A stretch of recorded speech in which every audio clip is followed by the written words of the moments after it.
parameter negara melindungi rakyat dan parameter negara itu melindungi oligarki, hari ini jelas sudah semua ada kejahatan.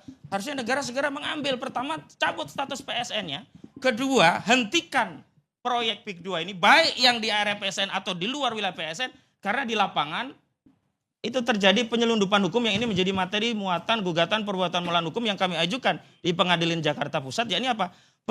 Penyelundupan hukum materi tentang ini PSN pada wilayah yang hanya 1.755 dinarasikan seolah-olah sampai 9 kecamatan, bahkan sampai 1 kecamatan Tanara yang ada di Serang. Itu pengakuan mereka, kenapa saya jual tanah? Pak, nggak berani Pak, ini status PSN Pak. Kalau kami menolak nanti dilawan negara. Daripada kami nggak dapat duit tetap digusur, nggak apa-apa deh 150.000.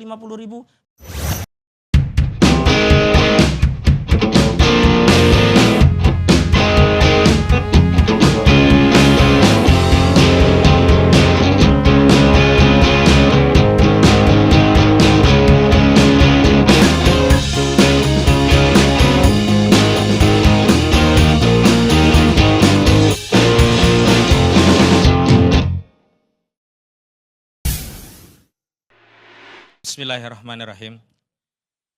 Terus terang yang pertama, kegiatan pembongkaran pagar laut hari ini yang dilakukan sejumlah kementerian dan lembaga, saya apresiasi. Tapi saya tegaskan itu bukan sebuah prestasi. Kenapa saya apresiasi? Akhirnya negara hadir hari ini setidak-tidaknya untuk menjalankan fungsinya, untuk memberikan perlindungan kepada masyarakat khususnya nelayan, sehingga nelayan tidak terhalang untuk bisa mengakses sumber penghidupannya melaut yang sebelumnya terhalang oleh pagar laut. Terlepas ini belum memuaskan, saya apresiasi. Tapi yang kedua, saya lihat ini bahkan belum menjadi prestasi. Bahkan pembongkaran ini menjadi konfirmasi gagalnya negara menjalankan fungsinya sesuai amanat konstitusi untuk memberikan perlindungan dan pelayanan kepada rakyatnya. Kalau negara hadir, saya kira pagar laut ini tidak menunggu menjadi 30 km. Saat 1 meter saja negara sudah hadir dan segera mensterilisasi hak publik yakni laut agar setiap warga negara bisa mengakses hak publik tadi tanpa halangan. Selanjutnya, saya tadi sempat melihat statement dari Menteri ATR Pak Nusron Wahid yang sebelumnya saya agak khawatir begitu. Agak khawatir dalam 2 perspektif. Kekhawatiran saya yang pertama adalah parameter untuk memberikan sanksi dan hukuman dalam bentuk evaluasi termasuk mencabut SHGB dan SHM yang kemarin sudah disebutkan ada 263 HGB dan 17 SHM, itu adalah ukurannya adalah garis pantai. Dan disebutkan bahwa koordinasinya akan diukur mulai garis pantai dari peta geospasial di tahun 82, 83 sampai yang terakhir. Saya khawatir jangan-jangan ada penyempitan dan juga perluasan batas pantai sehingga banyak SHGB yang sebenarnya ilegal diselamatkan karena berada di belakang garis pantai seolah-olah sebelumnya tanah daratan terkena abrasi sehingga jadi berwenanglah BPN mengeluarkan SHGB tersebut. Tapi konferensi pers hari ini saya sebenarnya sudah lumayan ya terklarifikasi tapi tetap masih misteri. Karena statement Menteri ATR hanya menjelaskan HGB dan SHM yang di luar batas garis pantai ditinjau, bahkan dalam bahasa yang tegas dibatalkan karena PP 18/2001 sebelum sinking yang dikeluarkan oleh BPN itu berusia 5 tahun, mereka punya kewenangan secara pribadi dari BPN untuk bisa membatalkan. Ya kalau SHM itu kan nanti lewat Kanwil. Cuman tidak didetailkan dari 263 tadi mana saja yang dibatalkan. Dari 17 SHM itu mana saja yang dibatalkan. Jangan-jangan yang dibatalkan hanya 5 biji SHGB. Selebihnya tetap disimpan, menunggu kita masyarakat diam, terlena, dan muncul kembali SHGB tadi karena memang belum dibatalkan. Hari ini kita sebenarnya pengen tahu secara rinci, Pak Menteri yang dibatalkan itu sebut dong, HGB perusahaan mana, apakah yang selama ini terafiliasi dengan aguan itu semuanya dibatalkan? Atau jangan-jangan Pak Menteri hanya bermain kata-kata? Hanya menyebut yang di belakang garis pantai itu aman, yang di luar garis pantai dibatalkan. Tapi kita tidak tahu yang mana yang masuk dalam garis pantai, yang mana yang di luar garis pantai yang klaimnya dibatalkan. Selanjutnya Bang, saya kecewa dengan Kementerian ATR. Kalau masyarakat mungkin mengapresiasi. Saya kecewa, bahkan kecewa berat. Mohon maaf Bang, Kohot itu hanya satu desa di Kecamatan Paku Haji. Sementara kalau kita bicara pagar laut ini bukan hanya satu desa. Data kami menyebutnya setidaknya ada di Kecamatan Kosambi, Kecamatan Teluk Naga, Kecamatan Paku Haji dan Mau. Di Paku Haji saja itu ada 2 desa lain yang ada pagarnya, yakni Desa Keramat dan Surya Bahari. Di Kosambi ada Dadap dan Salembaran Jaya. Di Teluk Naga ada Muara, Lemo, Tanjung Pasir, dan Tanjung Burung. Sementara di Mau ada Karangserang dan Ketapang. Pertanyaan kritisnya adalah, kenapa yang diekspos ke publik hanya di desa Kohot saja, yang ada 263? Asumsi kita berarti ada ratusan, ribuan, bahkan puluhan ribu HGB-HGB lain di atas laut. Karena pagar tadi membentang di beberapa kecamatan sampai Karangserang, bahkan sampai Kecamatan Tanara, Kabupaten Serang. Saya bahkan punya data. Data dari korban perampasan tanah. Kenapa Bang saya membentuk tim namanya tim advokasi ya melawan oligarki rakus perampas tanah rakyat.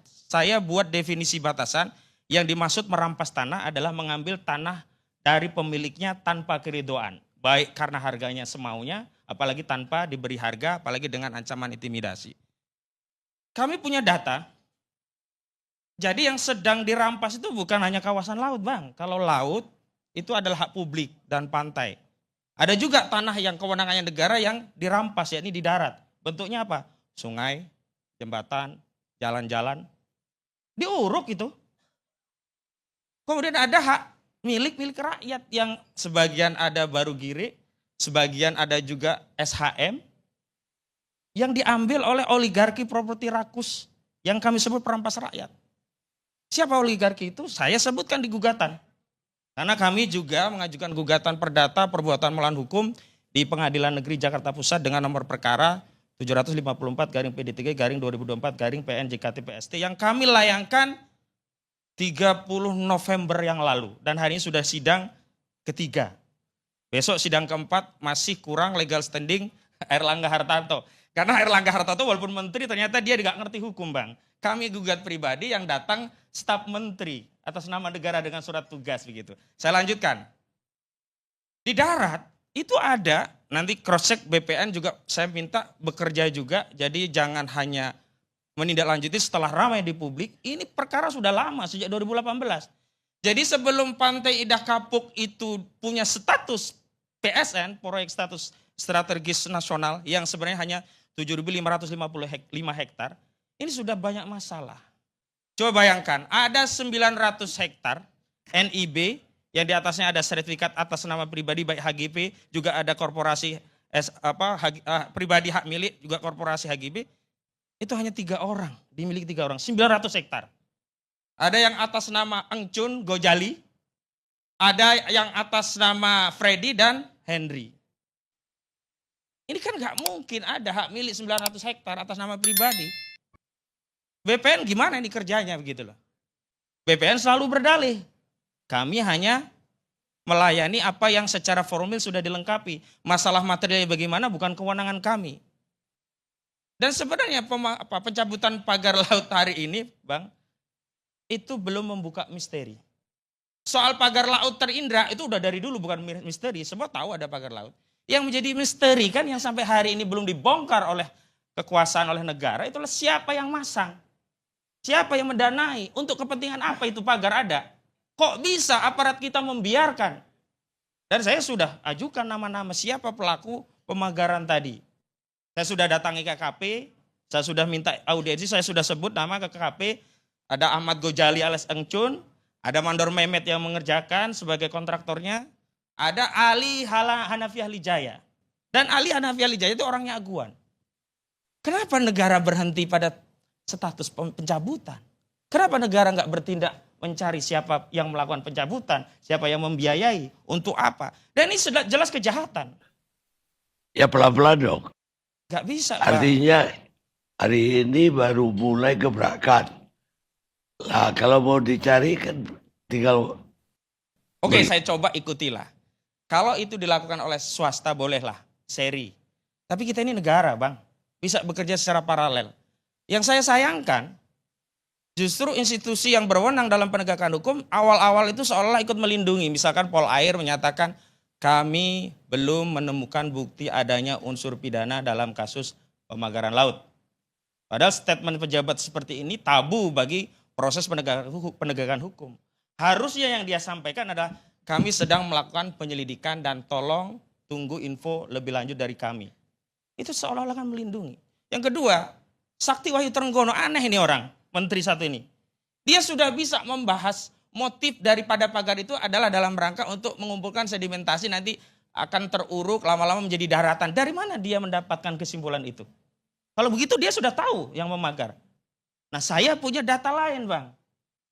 Ini sebenarnya adalah prakondisi untuk menguasai wilayah laut untuk nantinya direstorasi menjadi daratan sebagai asas untuk industri properti. Saya sebut Pantai Indah Kapuk. Karena semua data yang saya miliki, informasi keterangan saksi menuju kepada Pantai Indah Kapuk, bukan yang lainnya. Yang kedua, proses berampas itu menggunakan saran hukum di mana ada kolusi dan korupsi antara oknum, pejabat, tapi saya sulit untuk mengatakan ini oknum karena terjadi secara sistematis, masif, dan brutal. Karena semua terlibat dari desa, kecamatan, kemudian notaris, ujung produk akhirnya di BPN. Nah kalau HGB menteri, karena kewenangannya ada di menteri kalau HGB untuk korporasi. Saya dapat data itu. Gitu. Kalau saya yang hanya mengandalkan kerja-kerja advokasi secara mandiri bersama kawan-kawan yang kebetulan di tim kami ini memang punya kepedulian kepada rakyat, makanya kami pun sudah dapat data yang sebegini. Bagaimana kalau ini dilakukan oleh negara yang punya sarana prasarana, alat kelengkapan, sumber daya, bahkan anggaran. Kenapa berhenti hanya pemagaran? Dan saya khawatir kita nanti diminabobokkan dengan kasus pemagaran setelah dicabut seolah-olah perkara selesai. Kejahatan yang terstruktur. Nah saya sedihnya begini, Bang. Kalau kita ada konflik kedaulatan laut di Kepulauan Laut Natuna Utara, dulu Laut Cina Selatan, kita tak berdaya, wajar. Karena menghadapi kekuatan alutsista negara asing yang lebih hebat dari kita. Lah ini ada di garis bibir pantai. Menghadapi bambu saja kok negara nggak berani. Bukan nggak tahu, nggak berani mengungkap.